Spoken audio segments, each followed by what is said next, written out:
नमस्कार, मैं हूं आपके साथ सोनिया चौहान। खबरों में आप सभी का स्वागत है। फरीदाबाद पृथला विधानसभा क्षेत्र से पूर्व विधायक एवं बीजेपी वरिष्ठ नेता ने अपने कार्यालय पर नववर्ष मिलन समारोह कार्यक्रम का आयोजन किया। इस मौके पर कार्यक्रम में कई हजार की संख्या में इलाके से लोग यहां पहुंचे और पूर्व विधायक टेकचंद शर्मा को 2024 के विधानसभा चुनाव के लिए आशीर्वाद दिया। और इस मौके पर पूर्व विधायक पंडित टेकचंद शर्मा ने कार्यक्रम में उमड़े जन सैलाब का दिल की गहराइयों से धन्यवाद किया और कहा कि आने वाले 2024 के विधानसभा चुनाव में वो हर हाल में चुनाव लड़ेंगे। वहीं कार्यक्रम में पहुंचे पूर्व कैबिनेट मंत्री विपुल गोयल ने भी पूर्व विधायक पंडित टेकचंद शर्मा का समर्थन करते हुए पूर्व विधायक ने अपने कार्यकाल में इलाके की सुविधा और सहूलियत के लिए बहुत सारे विकास कार्य किए हैं और बीजेपी पार्टी के साथ करीब 2500 करोड़ के विकास कार्य पृथला विधानसभा में किए और उन्हें उम्मीद है कि आगे भी बीजेपी पार्टी के सिपाही बनकर लोगों के लिए 2024 में काम करते रहेंगे। एक जो बड़प्पन आप यहां देख सकते हैं कि आज सभी राजनीतिक दलों के लोगों को पृथला विधानसभा क्षेत्र के जो हमारे आदरणीय पूर्व विधायक टेकचंद शर्मा जी ने सबको यहाँ बुलाया है। तो इस तरह की बातों से आपस में प्यार और प्रेम बढ़ता है। इस तरह की बातों से इलाके की एकता बनती है। राजनीति अपनी कोई कहीं भी करे नहीं, कहीं ना कहीं हम इस इलाके के बासिंदे हैं। ये सभी हमारे बुजुर्ग हैं, सभी हमारे भाई हैं, हमारे सबके दुख और तकलीफ एक हैं। तो ये बहुत अच्छा कार्यक्रम है जहां सब यहाँ शिरकत कर रहे हैं, एक दूसरे को शुभकामनाएं दे रहे हैं और उज्जवल भविष्य की कामना कर रहे हैं। सबसे पहले तो जो टेकचंद शर्मा जी ने जो ये आयोजन किया है नववर्ष से पूर्व, तो उसकी मैं उन्हें बहुत बहुत बधाई देता हूं और जितनी भी सरदारी यहाँ पर आई हुई आप लोगों के माध्यम से उन्हें नववर्ष की बधाई देता हूं कि नववर्ष मंगलमय हो और सभी की मनोकामनाएं पूर्ण हो। 2024 का जो चुनाव है, चुनावी आगाज भी हो चुका है और सभी दल अपनी अपनी तैयारी में जुटे हुए हैं। लेकिन मुझे लगता है कि जैसा भी दलाल साहब ने कहा कि इस इलाके की भलाई के लिए लोगों को पहले सोचना चाहिए। ये चुनावी आगाज कह लो या नववर्ष मिलन समारोह कह लो या प्यार कह लो, मैं इन चीजों से डरता नहीं हूँ। चुनाव में 12 महीने 24 घंटे पूरे हफ्ता पूरे साल मैं जिस दिन से राजनीति में आया हूँ हमेशा चुनाव लड़ता रहता हूँ और चुनाव से मेरे को डर नहीं लगता। पिछली बार हमारे साथ में जो अन्याय हुआ था, अगर आगे भी किसी ने अन्याय करने की कोशिश की तो अब जनता जनार्दन से आशीर्वाद हमने ले रखा है और हम चुनाव अवश्य लड़ेंगे। कम से कम 10,000 पार आज हम लोग टेकचंद शर्मा जी के साथ और टेकचंद शर्मा जी की ताकत बन के यहाँ पर आए हैं। पृथला विधानसभा अब की बार टेकचंद शर्मा 50,000 पार से जीतेंगे कम से कम। क्यों जिताना चाहते हो टेकचंद शर्मा? पिछला उनका कार्यकाल आप लोगों ने भी देखा है, हरियाणा ने भी देखा है। हरियाणा के 90 विधायकों में से 89 सीएम के बाद जो विकास कार्य करे हैं वो टेकचंद शर्मा जी ने करे हैं। नववर्ष के साथ ये है कि हम दोबारा से टेकचंद शर्मा को चंडीगढ़ भेजेंगे 2024 में। चाहते हैं तो जनता के हाथ में टिकट है, जनता के हाथ में जेब में टिकट है, जो जनता चाहेगी वही होगा। और शर्मा जी किसी भी पार्टी चाहेंगे हम उनके साथ हैं, दल बल के साथ। भाई आज इतना खुशी का ये माहौल है और इससे मैं तो कहूँ मेरी अगर बस चले तो मैं पूरे फरीदाबाद को इकट्ठा कर लूँ। अच्छा, क्यों? हाँ, आज हमारे पंडित टेकचंद शर्मा जी का इतना बड़ा प्रोग्राम है और उतने दिल से उन्होंने बुलाया है कि बस मैं खुशी जाहिर नहीं कर सकता। ये संविधान रचनाकर है हमारे भीमराव अम्बेडकर जी, ये और सभी के संविधान जो पूरे हिंदुस्तान का संविधान है इन्होंने रचा है और इनकी हम पूजा करते हैं, इनको हम मानते हैं। इन्हीं संविधान का आजकल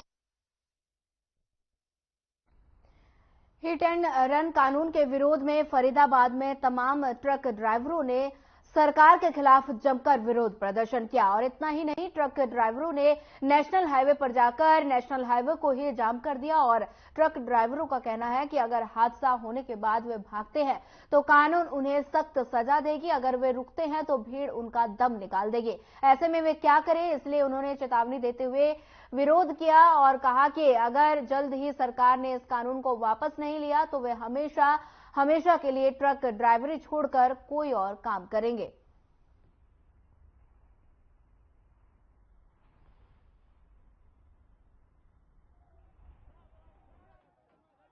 हिट एंड रन का जो कानून है वो जो आया है उसको लेकर के जो है सभी ड्राइवर चालक जो है वो धरने पर है, क्योंकि मैं आपको बता दूं कि सभी रोड जो है रोड जाम कर दिया। यहाँ पर इस समय हम जो है बल्लभगढ़ के फरीदाबाद नेशनल हाईवे पर है।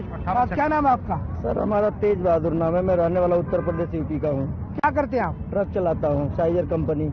आज जो है धरने पर है, क्यों है? इसलिए है कि तनख्वाह जो है हम लोगों की 10,000 रुपए से ज्यादा किसी ड्राइवर की है नहीं। आज जहाँ देखो वहाँ पर हर जगह ड्राइवर ही पिसता है।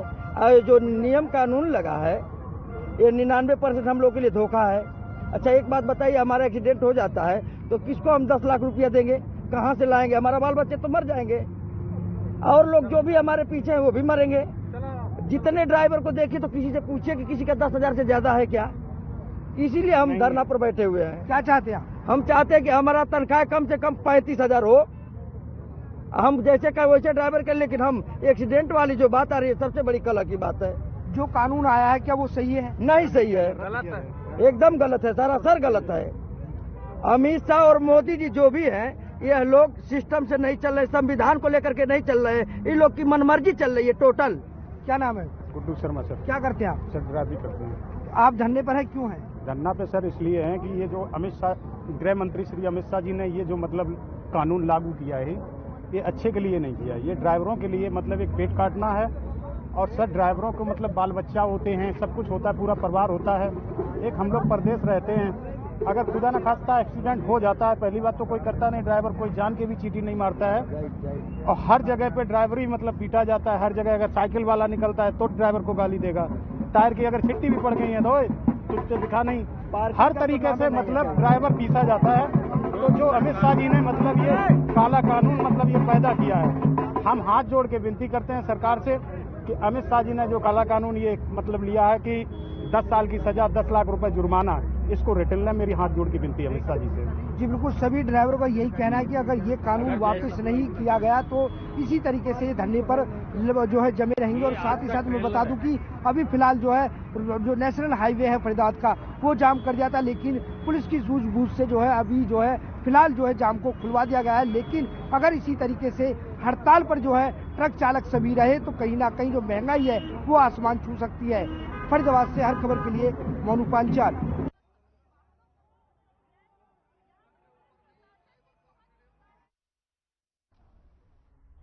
पलवल में नशे का कारोबार करने वाले तस्करों पर पुलिस ने बड़ी कार्रवाई की है, जहां पुलिस ने न्यू कॉलोनी क्षेत्र में 2 घरों में भारी मात्रा में नशा बरामद किया, लेकिन नशा बेचने वाले आरोपी मौके से फरार हो गए। वहीं आपको बता दें कि नशा तस्करों ने 2 जगह मकान किराए पर ले रखा था और कैंप थाना क्षेत्र के अंतर्गत पुलिस ने बड़ी कार्रवाई की। एसपी जसलीन कौर ने मौके पर पहुंचकर हालात का जायजा लिया।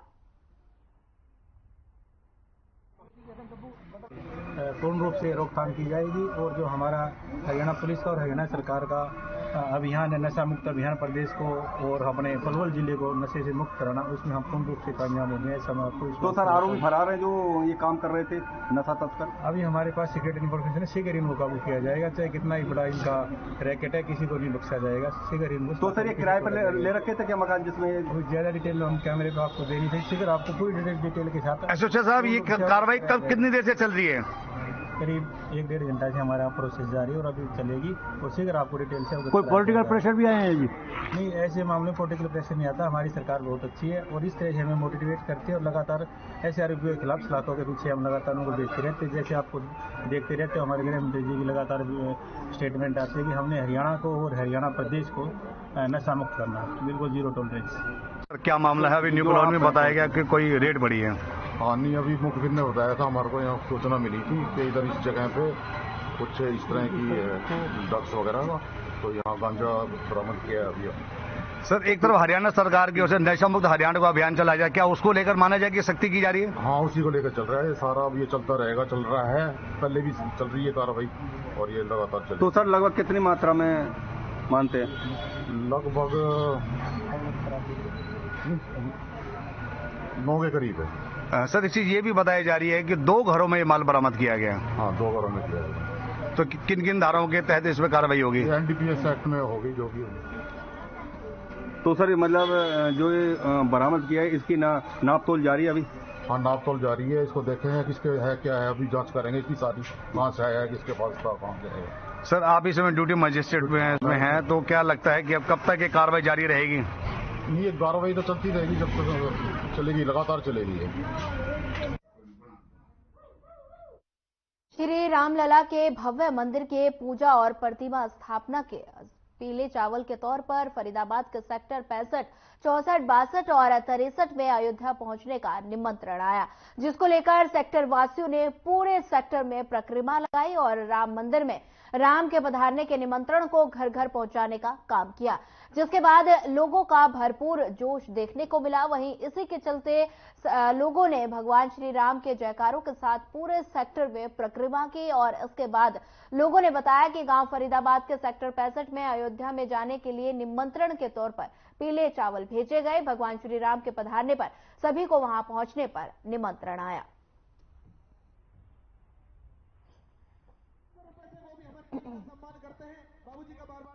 दलाल साहब, आज रतला विधानसभा क्षेत्र में नववर्ष मिलन समारोह रखा गया है पंडित टेकचंद शर्मा की तरफ से, क्या कहेंगे, पहुंचे आप? ये प्रजातंत्र में जो लोगों का एक जो बड़प्पन आप यहाँ देख सकते हैं कि आज सभी राजनीतिक दलों के लोगों को पृथला विधानसभा क्षेत्र के जो हमारे आदरणीय पूर्व विधायक टेकचंद शर्मा जी ने सबको यहाँ बुलाया है। तो इस तरह की बातों से आपस में प्यार और प्रेम बढ़ता है, इस तरह की बातों से इलाके की एकता बनती है। राजनीति अपनी कोई कहीं भी करे नहीं, कहीं ना कहीं हम इस इलाके के बासिंदे हैं, ये सभी हमारे बुजुर्ग हैं, सभी हमारे भाई हैं, हमारे सबके दुख और तकलीफ एक ही। तो ये बहुत अच्छा कार्यक्रम है जहां सब यहाँ शिरकत कर रहे हैं, एक दूसरे को शुभकामनाएं दे रहे हैं और उज्जवल भविष्य की कामना कर रहे हैं। तो मैं बधाई देता हूँ टेकचंद शर्मा। 2024 के विधानसभा लोकसभा चुनाव का भी आगाज एक तरीके से माना जा रहा है, क्योंकि आप भी मंच पर इस बात को कह चुके हैं, चुनाव आगे है। विपुल जी ने भी कहा, टेकचंद शर्मा जी ने भी कहा, और साथ ही साथ एक चीज और उठी टेकचंद शर्मा जी के मन में, जो मोहना पर कट है उसको लेकर। नहीं, मोहना के ऊपर ही नहीं, जो गदपुरी टोल की जाति हमारे साथ है, मोहना कट की जो हमारे साथ जाति हो रही है, ये इलाका तो जो सरकारों की नजर से हमारी सुविधाओं के मामले में हमेशा नजरअंदाज हमारे हितों को किया जाता है। यही बात हमने ऊपर कही है और हमारे नुमाइंदे ही लड़ सकते हैं। तो अपने अपने दलों में बैठ करके हम सब अपने इलाकों के जहां भी दुख हैं, तकलीफ हैं, जरूरत हैं, उनके लिए लड़ाई लड़ें और लड़ाई लड़ेंगे तो जीत होगी, वरना तो हमें तो हरियाणा के राज्य से अलग एक हमारा हिस्सा ये माना जाता है। हरियाणा में तो हमारी शुमारी आसानी से नहीं होती। विधायक साहब, आज तो आपने रंग जमा दिया रतला विधानसभा क्षेत्र में नववर्ष मिलन समारोह या चुनावी आगाज। ये चुनावी आगाज कह लो या नववर्ष मिलन समारोह कह लो या प्यार कह लो, मैं इन चीजों से डरता नहीं हूँ। चुनाव में 12 महीने 24 घंटे, पूरे हफ्ता, पूरे साल, मैं जिस दिन से राजनीति में आया हूँ हमेशा चुनाव लड़ता रहता हूँ और चुनाव से मेरे को डर नहीं लगता। पिछली बार हमारे साथ में जो अन्याय हुआ था, अगर आगे भी किसी ने अन्याय करने की कोशिश की तो आपके जनता जनार्दन से आशीर्वाद हमने ले रखा है और हम चुनाव अवश्य लड़ेंगे। आज का माहौल देखें, हजारों की संख्या में लोग आए हैं, कम से कम 10 से 15 हजार लोग आपने एक बुलावे पर आप पहुंचे, तो क्या लगता है कि 2024 का विधानसभा चुनाव कैसा रहेगा? देखिए, 2024 का हो या कोई और हो, वैसे 2024 में चुनाव होने हैं। अब तो चुनाव तो चुनाव होता है, बाकी जब तक इनके चरणों की धूल हमारे ऊपर और इनका आशीर्वाद का हाथ हमारे ऊपर रहेगा तो हमें कोई चुनाव हराने वाला नहीं होता। जनता जनार्दन होती है, वो सबके बड़ी टिकट होती है, सबसे बड़ा प्यार होता है, सबसे बड़ा लगाव होता है। शर्मा जी, कितना बड़ा आह्वान किया था, क्योंकि हम देख रहे हैं कि रोड के ऊपर पूरा रोड जाम कर दिया, सीकरी तक इधर गाड़ियां लगी हुई हैं, इधर आपके कैली से आगे तक गाड़ियां चली गई, दूसरी साइड में गाड़ियां लगी हुई हैं, पूरा ग्राउंड खचाखच भरा हुआ था। पब्लिक कितनी, कैसा आह्वान किया गया? आह्वान मैंने फोनों किए थे। अच्छा। मैंने किसी को संसाधन नहीं दिए, मैंने किसी को खाने पे जरूर अपना सहभोज की जरूर प्रार्थना की थी और उनका प्यार देख करके मेरे को नहीं समझ में आया। आगे से हम बड़ी जगह पे प्रोग्राम किया करेंगे। ये छोटी पड़ गई कोई बात नहीं है, बाकी उनके दिलों में छोटी नहीं है, उनके दिलों में बहुत बड़ा प्यार है मेरे प्रति। जनता कैसा आशीर्वाद दे गई है, क्या कह के गई है जनता जनार्दन का? आपने भी सुना होगा, देखा होगा, 10 बजे से हालत जो है, मैं उसके बारे में मैं आपसे कहूं कि भाई ये आशीर्वाद ये दे के गई है। उनका आशीर्वाद का हाथ, जब 10,000 आदमी एक बुलावे पे आ सकते हैं, 12,000 आदमी आ सकते हैं, तो मैं समझता हूं कि उनका मैं तो तहे दिल से शुक्रिया अदा करता हूं। शर्मा जी, एक आखिरी सवाल, पब्लिक तो आई है, इलाके के लोग तो आए हैं, पर बीएसपी के कार्यकर्ता भी हम देख रहे हैं कि पटका डाल डाल करके आ रहे थे। आप इसी चीज को देख लो ना कि बीएसपी का साथी मतलब यहाँ ये कह रहा है कि ना पार्टी है ना कोई है, टेकचंद शर्मा हमारा भाई है, हम तो उसको चाहे वो किसी भी पार्टी से हो, किसी भी समाज से हो, किसी भी जगह से हो, हम टेकचंद शर्मा को एमएलए देखना चाहते हैं। मैं समझता हूँ, मैं तो उनका बहुत बड़ा आभारी हूँ और बहुजन समाज पार्टी का तो मैं सदैव बाबा भीमराव अंबेडकर जी का तो मैं ऋणी इसलिए रहूंगा कि उन्होंने मेरे को 2014 में वहां उस पार्टी के माध्यम से मेरे को चंडीगढ़ में पहुंचाया। उनका मैं सदैव आभारी था, हूं और रहूंगा। देखिए, मंत्री जी पहुंचे हैं आज पृथला विधानसभा क्षेत्र में, कैसा कार्यक्रम है, क्या कुछ कार्यक्रम है?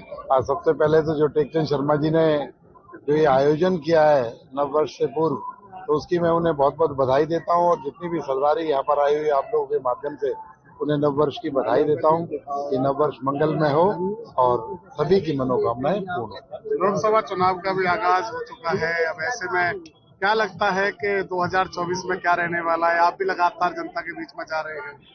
2024 का जो चुनाव है, चुनावी आगाज भी हो चुका है और सभी दल अपनी अपनी तैयारी में जुटे हुए हैं, लेकिन मुझे लगता है कि जैसा भी दलाल साहब ने कहा कि इलाके की भलाई के लिए लोगों को पहले सोचना चाहिए और जो व्यक्ति इस इलाके को आगे ले जा सके, इसके लिए संघर्ष कर सके, उसे चुनना चाहिए। दल कोई सा भी हो, लेकिन क्षेत्र पहले होना चाहिए। क्या लगता है कि जिस तरीके से टेकचंद शर्मा जी ने एक बात तो कही कि पिछले 2019 में उनकी टिकट काट दी, आप तो खुद बीजेपी में हैं, मंत्री भी आप रहे हैं, क्या लगता है इस बार किस तरीके का माहौल रहने वाला है बीजेपी में? नहीं, ऐसी कोई बात नहीं है। बीजेपी कार्यकर्ताओं की पार्टी है और माननीय टेकचंद शर्मा जी भारतीय जनता पार्टी के कार्यकर्ता है और भारतीय जनता पार्टी उनके जन समर्थन को देखते हुए और उनके काम को देखते हुए बेदाग छवि के व्यक्ति है, उनको कंसीडर करेगी और आगे चुनाव लड़ाने का काम करेगी।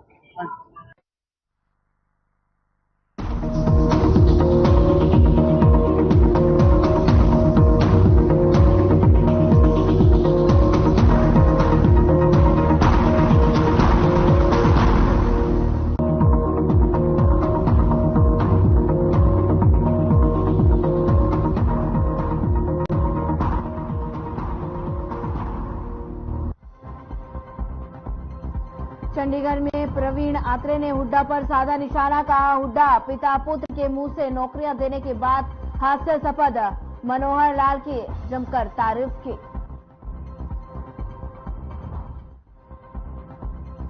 फरीदाबाद में खंदावली पहुंचे विकसित भारत संकल्प यात्रा, खंदावली पहुंचने पर ग्रामीण ने किया जोरदार स्वागत, टेकचंद शर्मा ने की मोदी गारंटी की तारीफ।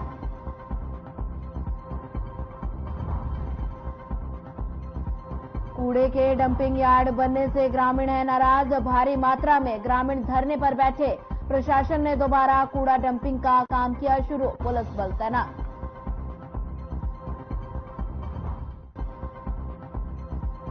पलवल में नशा तस्करों पर बड़ी कार्रवाई, भारी मात्रा में नशा किया बरामद, तस्करों ने किराए पर ले रखा था मकान।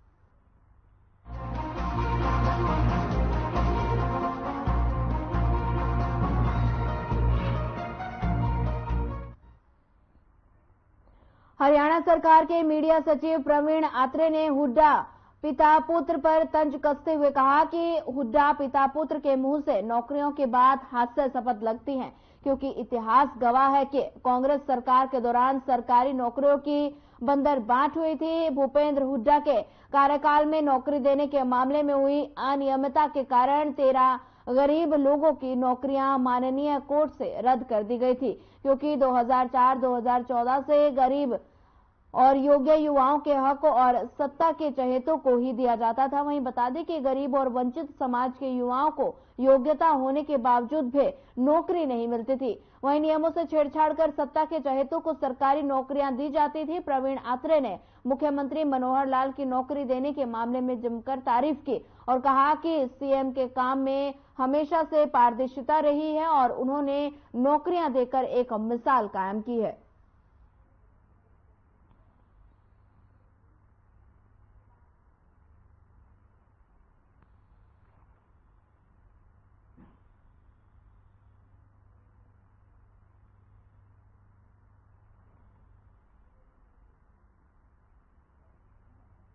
के कार्यकाल से तुलना करें तो भूपेंद्र सिंह हुड्डा आसपास भी नहीं ठहरते मुख्यमंत्री मनोहर लाल के।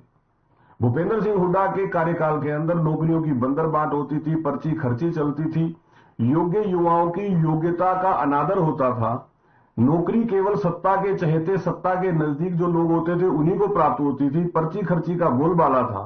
मुख्यमंत्री मनोहर लाल ने इस व्यवस्था को पूरी तरह से खत्म किया, गरीब और वंचित को उसका हक देना शुरू किया, योग्य युवाओं को योग्यता अनुसार पारदर्शी तरीके से नौकरी देना सुनिश्चित किया और इसके हमारे सामने बेशुमार उदाहरण भी हैं। अगर हम रोजगार के आंकड़ों पर ध्यान दें, आज हरियाणा प्रदेश के अंदर पीरियोडिक लेबर फोर्स सर्वे की रिपोर्ट को जो हम देखते हैं तो लगभग 5.2% बेरोजगारी लेटेस्ट रिपोर्ट के अंदर बताई जाती है। और उसके पैरेलल अगर हम 2012-13 के अंदर केंद्रीय श्रम और रोजगार मंत्रालय की जो बेरोजगार और रोजगारी संबंधित रिपोर्ट आई थी उसको देखते हैं, तब हरियाणा के अंदर बेरोजगारी 12% के आसपास 12.3% थी। कहां 12.3%, कहां 5.2%। ये तुलना है भूपेंद्र सिंह हुड्डा के कार्यकाल और मुख्यमंत्री मनोहर लाल के कार्यकाल की। मुख्यमंत्री मनोहर लाल ने सरकारी नौकरियों के साथ साथ युवा अपना रोजगार करें, निजी क्षेत्र में युवाओं को रोजगार प्राप्त हो, इसके ऊपर काम करना शुरू किया। अलग अलग योजनाएं बनाई। उन योजनाओं का नतीजा ये हुआ कि पिछले 9 साल के कार्यकाल में निजी उद्योगों में हरियाणा के लगभग 19 लाख युवाओं को रोजगार प्राप्त हुआ। सक्षम युवा योजना, रोजगार मेले, अगर हम उन सबको देखते हैं और केंद्र सरकार और हरियाणा सरकार की रोजगार से संबंधित योजनाओं के आंकड़े को इकट्ठा कर दें तो हरियाणा के लगभग 45 लाख युवाओं को रोजगार प्राप्त हुआ पिछले 9 साल में। 1,20,000 पक्की सरकारी नौकरियां और जो ये निजी क्षेत्र के अंदर अलग अलग योजनाओं में युवाओं को रोजगार प्राप्त हुआ है।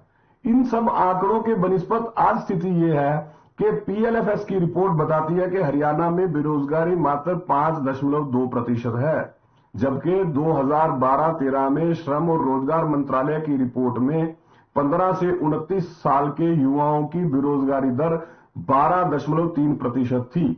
ये अंतर है। अगर इसको हुड्डा साहब एक बार पढ़ लेंगे तो मुझे लगता है कि सार्वजनिक मंचों से रोजगार के विषय और नौकरी के विषय में बोलते हुए एक बार चिंतन अवश्य करेंगे।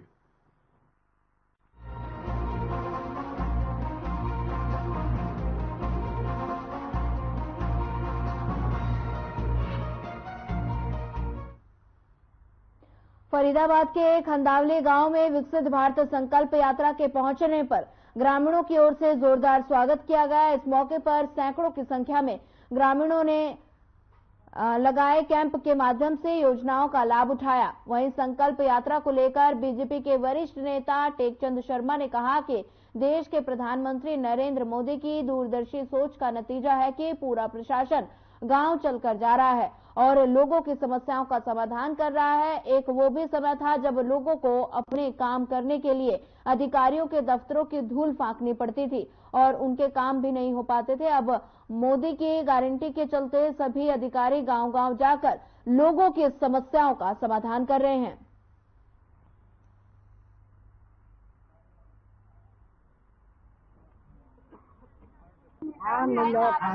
फायदा मिल रहा? क्या क्या फायदा मिला बता दो। फायदा है दवा गोली नाम है, जब कोई नहीं तो कोई नहीं। अच्छा, तो आपने दवाई गोली ली है कुछ? नहीं। किस चीज की दवाई गोली में लिए? ये नार में दर्द रहता है। अच्छा अम्मा, जब कोई भी काम कराना हो महिलाओं को, वो घर से बाहर तो निकल नहीं पाती है। ऐसे में इस कैंप में आकर काम करा रही है अपना? ना मैं नहीं। इस कैंप में महिलाएं नहीं आ रही है? महिला है तो सही। हाँ जी, फायदा तो बहुत है क्योंकि जो लेडीज है वो बाहर जाती नहीं है तो उनका ज्यादा से ज्यादा अगर गांव में ऐसे कैंप लग जाए तो वो अपना काम करवा लेती हैं। जैसे फैमिली आईडी है, अपडेट नहीं है, कईयों की बहुत सारी जो स्कीम है वो रुकी हुई है फैमिली आईडी के अपडेट की वजह से। पीएमएमवीवाई की वो सिर्फ इसी वजह से रुकी है। तो इधर आके तो काफी बहुत सारा फायदा तो है ही भाई, जो गाँव में लग जाए। हाँ जी, फायदा तो है। यानी कि जो चक्कर काटने पड़ते थे, चक्कर काटने नहीं, अगर ऐसा कैंप लग जाए महीने में, 2 महीने में, 6 महीने में तो कोई चक्कर काटने की कोई जरूरत ही नहीं है। यानी कि अच्छा, मतलब अच्छी पहल सरकार की तरफ से की। हाँ जी, बहुत अच्छी पहल है। हाँ जी, सब फायदा मिल रहा है। टीकाकरण हो रहा है और बाल विभाग से आए हुए हैं, और ये पशुपालन से आए हुए हैं, आंगनवाड़ी है, फैमिली आईडी है, बैंक डिपार्टमेंट है। इस फायदा मिल रहा है इन विभागों से? हाँ जी। कितना फायदा मिल रहा है लोगों को? अब देखो जब आते तो फायदा तो मिलता ही है। कहाँ तो ऑफिसों में चक्कर काटने पड़ते थे, आज आपके यहीं आज हमारे गांव में आए हुए लोग इसका फायदा ले रहे हैं। जी हाँ। यानी कि अच्छी पहल है ये विकसित भारत की। हाँ जी, बहुत अच्छा फायदा मिला है। क्या क्या फायदा मिल रहा है? क्या क्या कौन कौन सी जो है वो योजनाएं पहुंच रही है यहाँ पे? योजना जी, दवाई फ्री मिली है जी, सिलेंडर का फार्म भरा जा रहा है, समूह सहायता से फायदा हो रहा है। हाँ जी, पैसे जैसे लेते हैं समूह सहायता से, वो हम अपना जैसे हारी बीमारी कुछ अपना काम कुछ करना चाहते हैं तो पैसा 1% का है जी। बाहर से पैसा लेते हैं 5% का, 4% का, वो ज्यादा ब्याज जाता है। हमें बहुत फायदा हुआ है। फायदा हो रहा है जी। फैमिली आईडी कार्ड में बहुत दिक्कत थी, क्या वो भी वो भी अच्छा है, ठीक हो रहा है। जो आधार कार्ड में, फैमिली आईडी में, राशन कार्ड में जो गलत है जी, वो अच्छा ठीक हो रहा है। ठीक हो रहा है जी सर। इसका मतलब महिलाओं को फायदा मिल रहा है? हाँ जी, फायदा मिल रहा है जी महिलाओं का। तो ये सरकार की बहुत अच्छी पहल है और सुबह 10 बजे से लगा हुआ है कैंप। यहाँ पे सभी डिपार्टमेंटों के अधिकारी यहाँ पे पहुंचे हुए हैं और सुबह से ही आप ये क्राउड देख रहे हो, गांव के लोगों का मतलब यहाँ पे इतना क्राउड है, लोगों के काम हो रहे हैं और ये सरकार की बहुत अच्छी पहल है। घर घर पहुंच के लोगों के काम करिए, जैसे फैमिली आईडी हो गया या राशन कार्ड हो गया, और भी डिपार्टमेंटों के सभी अधिकारी यहाँ पे आए हुए हैं और समस्याएं सुनी जा रही हैं और समाधान भी किया जा रहा है। तो यानी कि ये माने कि आपके गांव के लोगों को इस योजना का लाभ, इस कैंप का लाभ जो है वो कहीं ना कहीं मिल रहा है? बहुत ज्यादा इस योजना का गांव के लोगों को लाभ मिल रहा है और आपके सामने ही है ये क्राउड, तो लोगों के काम हो रहे हैं, तो इस योजना का बहुत ही ज्यादा गांव में लाभ मिल रहा है। देखिए, यहाँ पे हर डिपार्टमेंट के यहाँ अधिकारी आए हुए हैं, जैसे पब्लिक हेल्थ से लेके बिजली बोर्ड से लेकर के आपके आयुष्मान भारत के, हरियाणा पशुपालन विभाग के, आईडी करेक्शन के, और आपके यहाँ पे देख रहे होंगे आप जो है ना, जैसे महिला एवं बाल विकास विभाग भी है, और ये हमारे यहाँ पे सारे कृषि विज्ञान केंद्र से रिलेटेड हैं, मत्स्य विभाग भी है। तो इस सब डिपार्टमेंटों के साथ ही हैं। जो जो प्रॉब्लमें आती हैं उनको कुछ को हैंड टू हैंड ठीक किया जाता है, कुछ को नोट करके उनको हफ्ते 10 दिन का टाइम दे करके आगे के लिए करेक्शन के लिए बात की जाती है। क्या लगता है महिलाओं को, स्थानीय लोगों को फायदा इसका मिल रहा है? इसका बहुत बड़ा फायदा है कि जहां ये धक्का खाते थे हॉस्पिटलों में और कहीं इधर उधर जाकर के, जब घर बैठे इनको ये सब चीजें होती हैं तो इनके दिमाग में भी ये रहता है कि भाई घर बैठे बिठाए इनकी प्रॉब्लमें दूर हो रही हैं।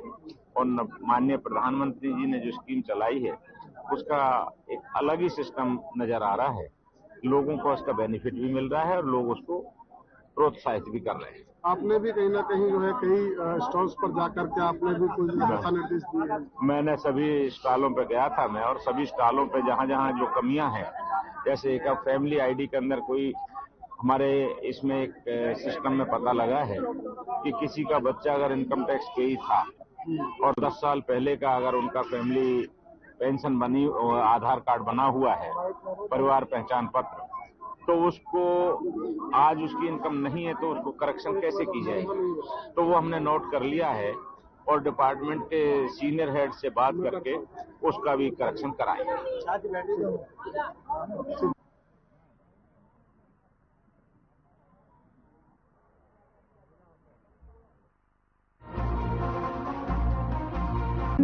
Hey mom, hey, look.